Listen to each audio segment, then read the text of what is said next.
Las Vegas में चांद की शक्ल का रिजॉर्ट बनाने की तैयारी मुकम्मल हो गई है।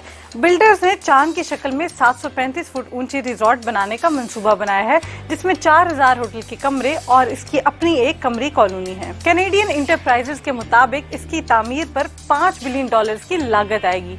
आसमान को छूता हुआ ये रिजॉर्ट, जिसका नाम मून वर्ल्ड रिजॉर्ट रखा गया है, दुनिया का सबसे बड़ा दायरे की शक्ल की इमारत होगा। रिजॉर्ट में 4000 होटल के कमरे, एक क्रेटर कैफे, एक स्पा और एक लॉन्च शामिल होगा। दुनिया के दूसरे बड़े रिजॉर्ट्स की तरह इसमें भी 5000 लोगों की गुंजाइश वाला एक इवेंट सेंटर कायम किया जाएगा। इमारत में एक थिएटर, पियानो बार, बुटीक, कई लाउंज और कन्वेंशन सेंटर भी बनाए जाएंगे। इमारत में शीशे की एक गुजरगाह भी बनाई जाएगी, जिसके नीचे से समंदरी तूफान को देखा जा सकेगा। इमारत के ऊपरी हिस्से में एक कॉलोनी भी तामीर की जाएगी, जिसे कमरी कॉलोनी का नाम दिया गया है। मेहमानों को कॉलोनी तक ले जाने के लिए खलाई स्टेशन और खलाई शटल्स डिजाइन किए गए हैं। मेहमानों को ऊपर ले जाने के लिए शटल्स रोलर कोस्टर की सवारी की तरह बैरूनी हिस्से में सफर करेंगे। मेहमान 90 मिनट में 10 एकड़ का सफर करेंगे।